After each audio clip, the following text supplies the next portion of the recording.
अस्सलाम वालेकुम दोस्तों, अपनी नेक्स्ट वीडियो के साथ आपको वेलकम करता हूं अपने इस चैनल में। उम्मीद है सब खैरियत से होंगे। तो चलते हैं आज की अपनी अहम न्यूज़ और इन्फॉर्मेशन की जानब।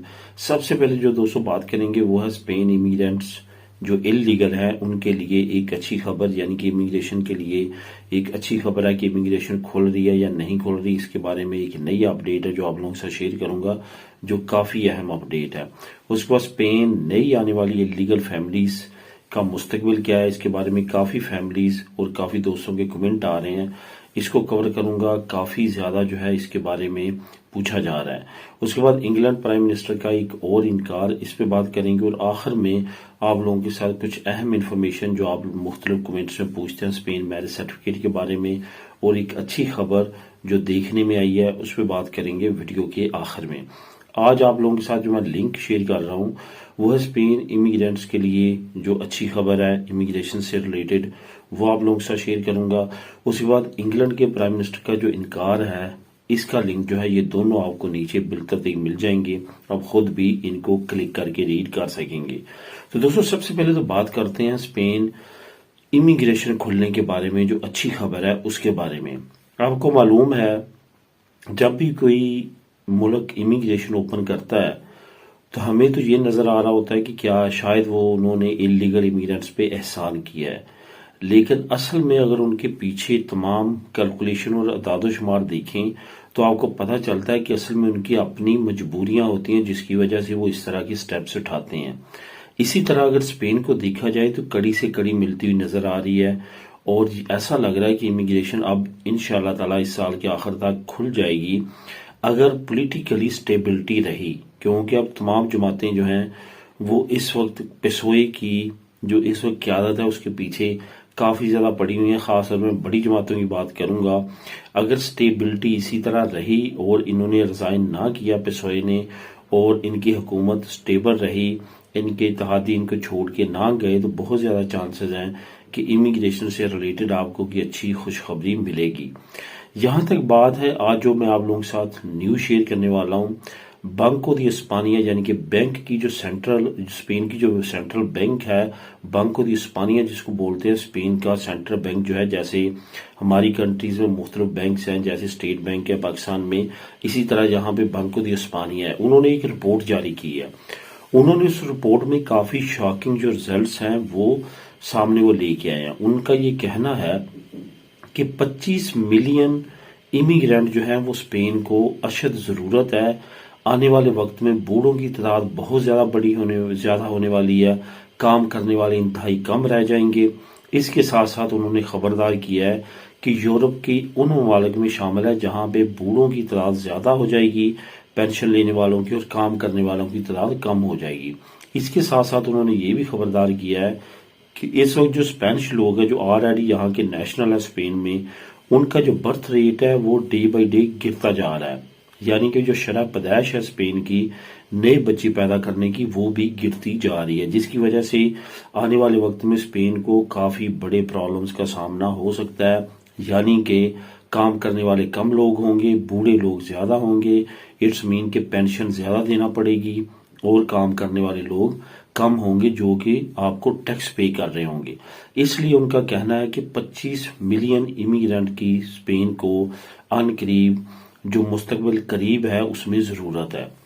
अब ये 25 मिलियन किस तरह पूरे करेंगे, इन्होंने आपको मालूम है कि 2-3 स्कीमें ऑलरेडी साउथ अमेरिकन लोगों के लिए ओपन की हुई हैं, जिसमें एक कानून जो है वो नेतोस का है, यानी कि ऐसे स्पेनिश जो वहाँ पे चले गए थे और वहाँ से स्पेन से जाके साउथ अमेरिकन वहाँ पे बस गए, वहाँ पे उन्होंने शादियाँ की, वहाँ पे उनके बच्चे हुए और वापस नहीं आए। अब उनके जो है वो पोते आगे जो है वो तमाम जो रिश्तेदार हैं करीबी, अगर वो साबित कर देते हैं कि वो उनकी औलादे हैं तो वो वापस आके यहाँ पे नेशनलिटी ले सकते हैं। इसी तरह के और भी इन्होंने पैकेज उन लोगों के लिए ओपन किए हुए हैं। साथ साथ ये इमिग्रेशन के लिए भी जो है इस वक्त जो 5 लाख लोगों की डिमांड की जा रही है जो इलीगल है इस वक्त स्पेन में, उनके भी चांसेस बढ़ जाते हैं। ये आपको बताता चलूं कि इस तरह की जो रिपोर्टें हैं, खास तौर पे जो बैंको दी इस्पानिया है, इसको इकोनॉमिक रिपोर्ट्स के तौर पे काफ़ी अहमियत हासिल है। इस तरह की रिपोर्ट्स जो है इस पे काफ़ी ज़्यादा गौर खौज से जो पॉलिटिशियन है वो गौर करते हैं ताकि आने वाले वक्त की जो प्रॉब्लम्स हैं उनको सॉल्व किया जा सके।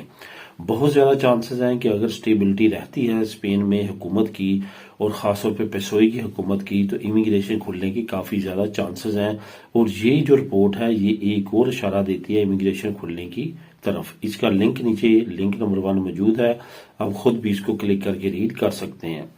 अब दोस्तों बात करते हैं कि बहुत सारी फैमिलीज बहुत सारे इंडिविजुअल्स ये कमेंट करते हैं कि हम फलां यूरोप के मुल्क में हैं, हमारे पास डॉक्यूमेंट नहीं है, हमारे बच्चे हैं, फैमिली साथ है, क्या हम स्पेन में आते हैं तो हमें फैसिलिटीज मिलेंगी। फैसिलिटीज का अमूमन तौर पे जो पूछते हैं वो पूछते हैं बच्चों के एडमिशन का और मेडिकल का और काम का। ये मैं आपको यहाँ पे मुख्तसरन बताता हूँ। जो स्पेन है ये सोशलिस्ट कंट्री है, यहाँ पे जो है आपको फैसिलिटीज मिलती हैं बगैर इसके कि आपका स्टेटस क्या है। आपके बच्चे जब यहाँ पे आप अपने बच्चों को ले आएंगे तो यहाँ पे याद रखेंगे जो सबसे अहम डॉक्यूमेंट है वो है पत्रोनामेंटो। आपने यहाँ पे जिस रहायश में रहना है वहाँ उस रहायश में आपकी पत्रोनामेंटो होने की काबिल हो, उस रहायश में आपकी पत्रोनामेंटो होगी तो अगले तमाम मराहल चलेंगे। आपके पास यहाँ पे लीगल स्टेटस है या नहीं है ये सिर्फ आपके काम में प्रॉब्लम बनेगा, उसके अलावा जितनी फैसिलिटीज गवर्नमेंट की तरफ से हैं वो आपको उसमें प्रॉब्लम नहीं बनेगी। अब यहाँ पे लोग क्या करते हैं जो ऑलरेडी इस तरह की फैमिलीज यहाँ पे रह रही हैं वो यहाँ पे अपनी रहायश इंतजाम करने के बाद पत्रोनामेंटो करवाते हैं। पत्रोनामेंटो के बाद आपका मेडिकल कार्ड बन जाता है, उसमें कोई प्रॉब्लम नहीं बनती, आपका पासपोर्ट इस्तेमाल हो जाता है आपका यहाँ पे लीगल स्टेटस की जगह। जब आपका मेडिकल कार्ड बन जाता है तो फिर आपको जो है आप शो कर देते हैं आपका मेडिकल कार्ड और आपकी पत्रोनामेंटो, ये दोनों चीजें चाहिए आपके मुतलका बच्चों के एडमिशन के लिए। जो आपका करीब तरीन स्कूल होता है वो अजंतामेंटो के जरिए वहां पे एडमिशन अप्लाई करते हैं और आपके बच्चों का एडमिशन होने के बाद वो उनकी स्टडी भी शुरू हो जाती है। अगर आप एलिजिबल नहीं है, आपकी अर्निंग इतनी नहीं है, जो थोड़ा बहुत एक्सपेंस होता है खाने का या इस तरह के दोपहर का वो भी आप उनको जिम्मे लगा सकते हैं और गवर्नमेंट वो पे करेगी। इसके अलावा दोस्तों जो काम की बात है, काम के सिलसिले में आपको मदद लेना पड़ेगी अपनी लोकल कम्युनिटी से। जो यहाँ पे लोकल लोग होंगे जिनके छोटे मोटे बिजनेस हैं उनके साथ आप राब्ता करेंगे और वहीं से आपको काम इलीगल मिल सकता है, उसके अलावा और काम के चांसेस नहीं है। सरवाइव करना यहाँ पे फैमिलीज के साथ काफी ज्यादा मुश्किल है, खास तौर पे जब आपके पास डॉक्यूमेंट नहीं होते, क्योंकि यहाँ पे खास तौर पे जो बड़े शहर हैं वहाँ पे काफ़ी ज़्यादा एक्सपेंस बढ़ चुके हैं। खास तौर पे अगर बात करें रहायशों की बहुत ज़्यादा महंगी हैं, यहाँ पे नॉमिनल सैलरीज इतनी ज़्यादा नहीं है, इस वजह से आपने बहुत ज़्यादा अपने हिसाब किताब लगा के और सर्कमस्टेंसेस को सामने रखते हुए डिसाइड करना है। बड़े शहरों में अपॉर्चुनिटी तो ज़्यादा है लेकिन एक्सपेंसिव होने की वजह से यहाँ पे आपको ज़्यादा जो है वो मुश्किलात का सामना हो सकता है। अदरवाइज यहाँ पे बच्चों की एजुकेशन, मेडिकल कार्ड, ये मेडिकल की फैसिलिटीज, इसमें कोई भी आपके साथ डिफरेंस नहीं किया जाएगा आपके पास डॉक्यूमेंट हैं या नहीं है। लेकिन यहाँ पे आपको काम के सिलसिले में प्रॉब्लम हो सकती है। एज ए इलीगल आपको सिर्फ देसी कम्युनिटी के साथ ही काम करना पड़ेगा। अब दोस्तों बात करते हैं इंग्लैंड प्राइम मिनिस्टर की, जिसका एक और इनकार सामने आया। असल में प्रॉब्लम ये बनी कि जैसे इन्होंने रिवेंडा की अनाउंसमेंट की तो जो बोर्ड्स पे इलीगल इमिग्रेंट इंटर हो रहे थे उन्होंने आयरलैंड का रुख कर लिया। उसके साथ साथ जो यूके के अंदर इलीगल इमिग्रेंट मौजूद थे, क्योंकि नॉर्दर्न आयरलैंड एक ऐसा एरिया जो यूके के अंडर है, तो उन्होंने वहां से मूव किया नॉर्दर्न आयरलैंड में। नॉर्दर्न आयरलैंड से वो जो रिपब्लिक आयरलैंड है उसकी तरफ मूव कर गए। अब वहां पे सड़कों पे और मुख्तलिफ एरियाज में उन्होंने कैंप लगाए और वहां पे रहना शुरू कर दिया। अब आयरलैंड ये कह रहा है कि ये क्योंकि इलीगल इमिग्रेंट नॉर्दर्न आयरलैंड से आयरलैंड में इंटर हुए हैं तो ये वापस यूके को लेने चाहिए।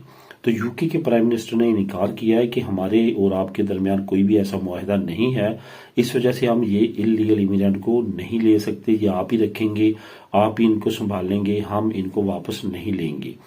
अब इस इनकार के बाद आयरलैंड की क्या बात सामने आती है, वो क्या नहीं डिमांड करते हैं। दोनों मुल्क के दरमियान इस वक्त काफी ज्यादा जो है वो तनाव है, क्योंकि आयरलैंड कह रहा है कि इलीगल इमिग्रेंट वापस ले यूके और यूके इससे इनकार कर रहा है और प्राइम मिनिस्टर ने खास तौर पर पार्लियामेंट में ये अनाउंसमेंट कर दी है। इसका लिंक नीचे मौजूद है, आप खुद भी इसको क्लिक करके रीड कर सकेंगे। आखिर में दोस्तों बात करते हैं स्पेन मैरिज सर्टिफिकेट के बारे में। काफ़ी दोस्तों के कमेंट आ रहे हैं, चंद एक कमेंट का जो ख़ास तौर पे बहुत ज़्यादा पूछे जा रहे हैं उनका मैं आंसर देता चलूँ। एक तो ये कि इंटरव्यू की बात होती है कि इंटरव्यू मैरिज सर्टिफिकेट का कब होता है, किन का होता है, क्या रेशो है। तो यहाँ पे ये बताता चलूँ, जिनकी फैमिलीज ऑलरेडी उनके साथ यहाँ पे रह रही थी स्पेन के अंदर, यहाँ पे उनकी जो है वो लिबरली जो फैमिलियाँ है वो ऑलरेडी इशू हुई है, उसके साथ बच्चे यहाँ पे पैदा हुए हैं और तमाम रिकॉर्ड उनका है, उनके बहुत कम चांस हैं कि उनका इंटरव्यू होता है। और ख़ास तौर पे जिन्होंने ऑनलाइन अपनी मैरिज सर्टिफिकेट जमा करवाए हैं उनके चांसेस तो मैंने देखा है कि 99% उनके इंटरव्यू नहीं हो रहे। कोई इनको बहुत ज़्यादा शक गुजरे तो ये इंटरव्यू की तरफ जाते हैं, बल्कि उनके इंटरव्यू नहीं हो रहे। इसके साथ साथ टाइम कितना लग रहा है, 8 महीने, 9 महीने, 10 महीने, ये केस टू केस वेरी करता है। इतना नॉर्मली लग रहा है इस वक्त, और कुछ लोगों के 6 महीने में भी बन के आए हैं। ये आपकी लक पे है कि आपका कितना लगता है, लेकिन 8 महीने में, 9 महीने में आमतौर पे इस वक्त बन के मैरिज सर्टिफिकेट आ रहे हैं। इसके साथ साथ जब आपका एक मरतबा मैरिज सर्टिफिकेट बन जाता है, आप उसको अपनी किसी भी रजिस्टर सिविल जो आपके करीब तरीन है वहां पे जाके आप ऑनलाइन जो सीता लेके आप वहां पे जाके उसको निकलवा सकते हैं। कोई भी उसमें प्रॉब्लम नहीं है, एक मरतबा इशू होने की बात है, उसके बाद उसको किसी भी रजिस्टर सिविल में जाके आप निकलवा सकते हैं। अगर आप रिसीव नहीं कर सके जो बन के आया था, तो आप इस तरह से आप उसको रिसीव कर सकते हैं। इससे रिलेटेड अगर और भी आपके जहन में क्वेश्चन हो तो आप नीचे कमेंट कर सकते हैं। दोस्तों मैं बहुत ज़्यादा कोशिश करता हूँ कि आपके तमाम कमेंट्स का आंसर दूँ, जिनके आंसर मैं नहीं देता उनको मुख्तलिफ वीडियो में मैं कवर कर लेता हूँ। मिलेगी नेक्स्ट वीडियो में नई अपडेट्स के साथ। अल्लाह हाफिज़।